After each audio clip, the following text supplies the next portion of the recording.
Hey there, YouTube friends, maskedbandit here. Thanks so much for hanging out with me today. I always do appreciate it, and welcome to something new. Yeah, I know, I've got a tons of other projects, and I say this every time I start a project, but that's just the way I am. It is summer, and with summer comes more time for me to be able to play, and with that comes new inspiration. And so I thought we'd give this a go, and we're going to give ourselves a little summer series, sort of similar to last summer if you've been with me for that long. We did Surfside Pleasure Pier, and if you haven't ever seen that, check that out. It's a cool series that I did last summer to go with the vintage pack. And so, there's no, I mean, the Ghostbuster pack came out, but that doesn't lend itself, at least for me, to a mini series. So we're going to give ourselves, I'm going to give myself a go here at another mini series.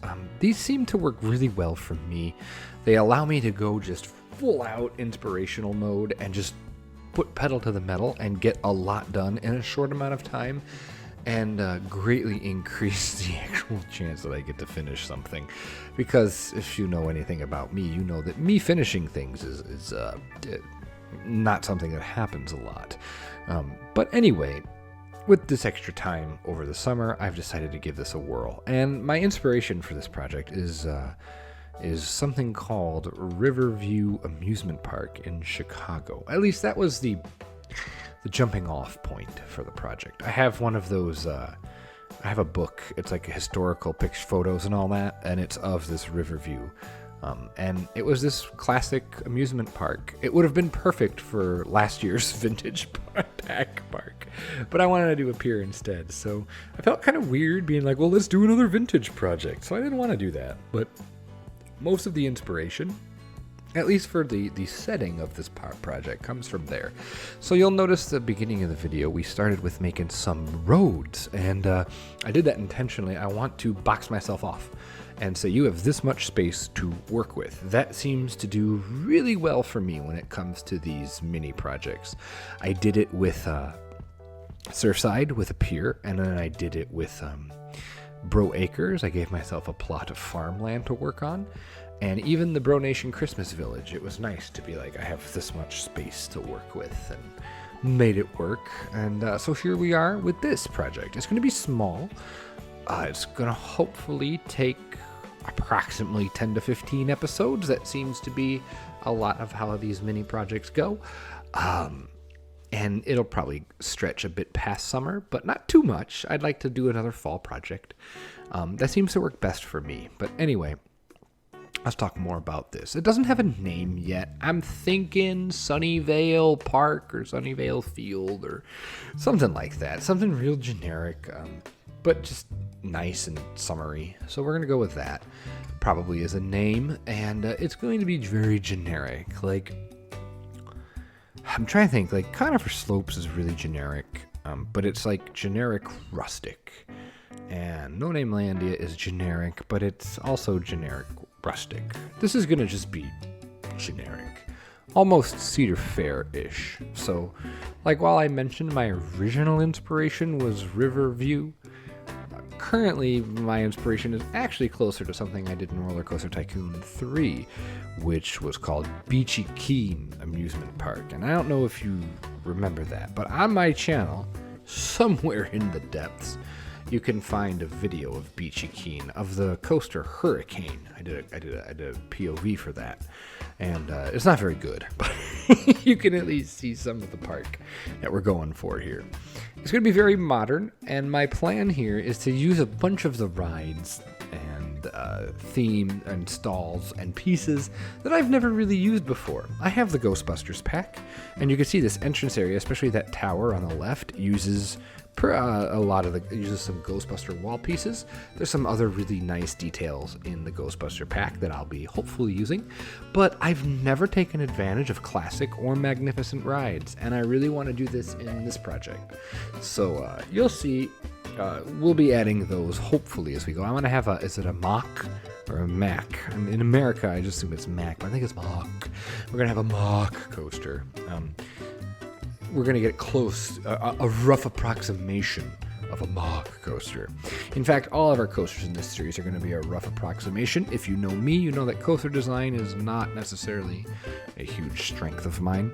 It's something I like to get close without necessarily spending hours and hours and hours. Because I'd rather have a finished park after hours and hours and hours than one immaculately accurate ride. So if that's not your jam, if that bothers you, this might not be the series or Planet Coaster content for you. But if overall park aesthetic is more your jam, then you're in the right place, I think. So that's what we're going to be doing with this. So you'll notice this fountain here. I kind of dig it. I feel like it's a nice little centerpiece here. You'll also notice that the park just kind of explodes on the side of the road. I like that idea a lot. We're going to have parking across the street here, and I might do some elevated crossings to not impede traffic. We'll see what happens. I'm not really sure on that, but I did want to at least rough out some basic what I'm looking for? Boundaries. There we go. Boundaries for the park. And at first I tried to use these thicker concrete slabs, but then I thought, let's try and use these curbs. I mean, they are called curbs, and they actually obviously work much better. My like I said, not just rides, but I'm going to try and use scenery pieces that maybe I haven't used much of, but still try and get that generic look that has kind of become my stamp, my focus in Planet Coaster. I mean, all my most successful projects have been that more generic look. It's kind of what I know, it's what I'm most comfortable with, and I also think it's kind of what I'm best at and what yields me the best results. So hopefully you're excited for that. As far as what does this mean for other projects, not much. Conifer slopes will be hit or miss. I don't know if there's another episode in me.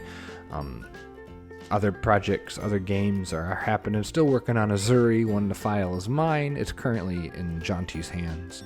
And as far as when this video comes out, there may or may not be a vlog from our Cedar Point trip that's either already out or coming soon, depending on when this video drops. I'm going to guess that it's coming out after this video.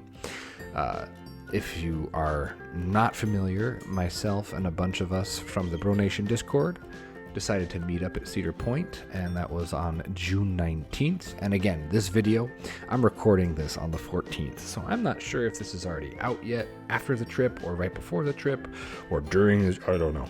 But anyway, this is out before I come back from my trip, so this is the only episode you're going to get for a little while, until July, but I will be back. I've already got things recorded for the next episode, and the inspiration is strong with me, as it tends to be with a new project, so you can expect a bunch of episodes of this project coming in fairly rapid succession. And then, like I said, my contributions to Azuri will not stop. Might add some other games on the channel that we haven't played in a while. Not really sure where July will take us, but yeah. So I know I've been talking about a lot of things that aren't related to the video here, but I mean, what I'm doing is pretty self-explanatory. I'm working on the entrance to this new park, and my techniques and styles are all pretty self-explanatory. I'm using curb pieces. I'm using basic foliage, things that I've learned throughout my years of playing Planet Coaster. I'm excited for Planet Zoo. There might be a Planet Zoo video coming out soon, as far as like my reactions to it. Maybe it already did come out. Again, I don't know. It all depends what I can get done before I leave on my trip. There will be another zoo vlog from Brookfield Zoo. I want to do another Houston Zoo vlog because I didn't get the whole zoo done. So yeah, lots of stuff coming up on the channel. And then, like I said, this project. So I'm excited. One thing I do want to share with you, though, because we're about to get into this portion of the time lapse, we're about to start working on our first coaster in the project, and that is a wooden coaster that is not necessarily intentionally, but just sort of happened to be inspired by Blue Streak at Cedar Point, one of those classic 60s coasters. And after building this version, and you're not even going to see me build the whole version, I brought it to the fine folk at Bro Nation, and Mr. Redline was kind enough, and let me get the numbers, because he has numbers after his. His name is Redline682. He is super cool and super helpful. He is a big fan of these old wooden coasters and knows a lot about them. So after I posted my picture, he suggested some things, and him and I chatted back and forth for several hours. After I built this, he told me how to make it better. and so I did. Unfortunately, I was building it while chatting with him, so it didn't feel like the perfect time to record. So I don't have any footage of it, but we are going to do, after this time lapse, we're going to do a real-time portion where I will show off where I am at currently in the project, and you'll actually see some things already built for the next episode. But yeah, you'll see the new version of the coaster. So there we go. We just skipped the rest of this coaster build because it's essentially irrelevant. I just want you to know I did indeed build a coaster, and we'll see that in just a few minutes. I thought here's one of those, magnificent rides that I've never used yet. Thought we'd give it a whirl, and I struggled with the back half of this stupid chairlift. I didn't know how to get it to do what I wanted it to do, which is why I keep deleting and replacing it. It's killing me. It absolutely kills me. But it looks cool. I think it's in a pretty decent spot. I think it's pretty nifty, and I'm excited to further incorporate it. One of the things that Kinderly, another fantastic builder, who you're probably familiar with if you're watching my channel, Kinderly has gotten into the habit, I guess he says, of putting everything down except for paths. Putting your buildings and your rides and your foliage and putting all that down first where you want it, creating your sight lines, creating your flow without the use of paths. And then the very last thing you're doing is paths. So I've kind of done that a little bit in that I've put some bigger rides down and even some flats in the general vicinity of where I want them. That's what I was doing with the chairlift there. I want it here, and I want this flat here, and I want that there. And I'm going to build around it and squeeze things in as I see fit. Because this is going to be tight. It's going to be cramped. I think it's going to be kind of neat, though. It's going to be different than what I normally do. I like this defined boundary. I like this small, compact area, and how much crazy crap can we fit in. Imagine Blackpool Pleasure Beach and all the crazy crap they have going on in that park. That's kind of the vibe I want to go for, just rides on top of rides, and everything is just smooshed, and it feels kind of claustrophobic, so that's the idea. But anyway, we are reaching the end of our time lapse here, so I want to take this opportunity to switch it over to a real-time portion where you can see the new coaster, complete with its color scheme and all that stuff. So sit tight, and we will be right back in just a second. Alrighty, so here we are in our real-time portion, and immediately, I'm not sure if I got any video of this, but we have one of these big old vertical spike, wicked twister, I think it's Intamin. Is it Intamin? Please be Intamin. I don't know my coasters that well. Please don't yell at me. Don't at me, bruh. We have our vertical twisty tower thing here. you know this. You know. If you're watching me, you know what this is. Standard, really, this was pretty cookie cutter. Like, I just used in-game pieces, and it is pretty cool. Like, it's fine. It is what it's fine. It's fine. It's not what I'm all about. But anyway, you can see here kind of a Tegid cam view here. I like this, though. As you're driving by, you can see this coaster going. I think that's kind of neat. We need to shore up all that stuff. This is so work in progress. I do apologize for how raw this is. But here's a look at the fountain in real time. Entrance area. Simple. 2 places to get your tickets. I assumed that maybe this isn't the biggest park ever. I mean, it's not, but like, I don't know, like they didn't, I don't know, lines are long, I don't know. So anyway, we come in the area here, and immediately you get your coaster here. So this is quite a bit different than what I originally had. It actually is much longer. It goes much farther, and big shout out, like I mentioned, to Redline. If we go from here, oh, yes, it's purple. Yes, I made a purple coaster. It's called the Purple People Eater. # deal with it. I think it's great. I think it's quirky and fun and kind of, like, it's classic. Like, there's something about this coaster is totally classic, and that's why it is purple, and that's why it's called the Purple People Eater. So I wanted to show it to you. Of course, it hugs the outside corner of the park. I think that's perfect. It's exactly what I wanted it to do. Is it testing? I hope it's testing. Let's see, is it testing? It's not testing. Let's let it test so you can actually see it go. And at the end of the episode, we will go ahead and we will ride it. That's going to be what we're going to do. Excuse me while you hear all my keys fumbling around. But simple turnaround here. The biggest fancy pants part of this layout is the turn and the turn and drop at the same time. I know that's not unusual, but on these 60s type coasters, it's a little less, I guess, usual. So let's see, we got our coaster. We'll watch it go over the hill. And other than that, you can see there's a building over there that wasn't built in the time lapse. Shh, don't look at it. Don't look at it. There we go. Here comes our coaster cresting the hill, Purple People Eater, and down it goes. Whee! I think it turned out quite well. Again, it's probably not as perfect as it could be, but I think that it does a pretty okay job for what it is. I think it sells the idea of this being like this is probably going to be our oldest ride in the park. And I kind of like how it butts up right to the chairlift here. And here we go on the turnaround. Here it comes. Whoosh.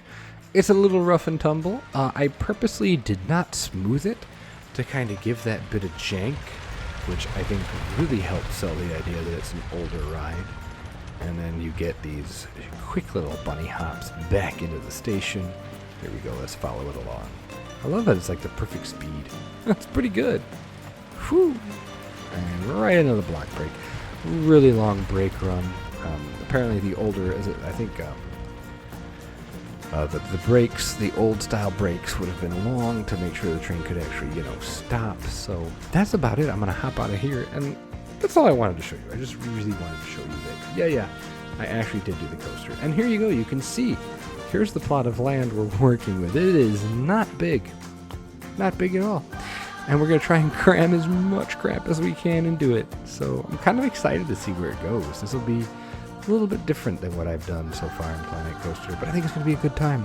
Hopefully you're excited to see it. This is going to be kind of a relaxed, no fuss, no muss, just kind of, like, I don't want to say throw things out there, but kind of just throw things out there and see what sticks. Throw a bunch of stuff at the wall and see what sticks. That's kind of what we're going to do for this project. So hopefully you're excited for that. I know I am. It's really fun. And with all that being said, I will see you for the next one. So if you enjoyed, hit the like button. If you haven't already, please consider subscribing to the channel so you don't miss any Planet Coaster or anything else that we do here on the channel. And with all that being said, have yourself a great day, great night, great whatever. And I will see you real soon for the next episode of this little mini summer project we're doing. Take care, everyone. Talk to you later. Bye-bye.